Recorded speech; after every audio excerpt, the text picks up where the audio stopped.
fún àánú tó pọ̀ bí yanrìn tí mò ń gbà lójúmọ́ látọ̀dọ̀ Jésù Olúwa.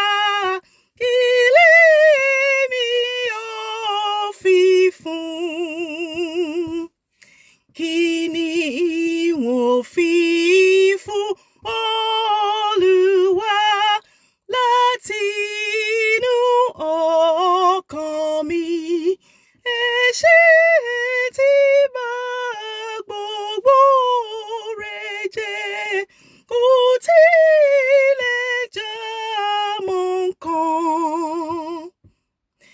Èyí lòun tèmi ò ṣe fóun tó ṣe fún mi. Èmo mú àgọ́ ìgbàlà wọ́n ké pe Ọlọ́run. Èyí lọpẹ́ tí mo lè dá, èmi ò ṣí ààrẹ.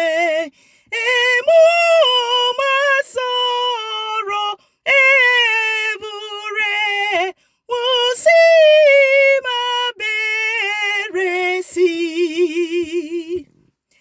Èmi kò lè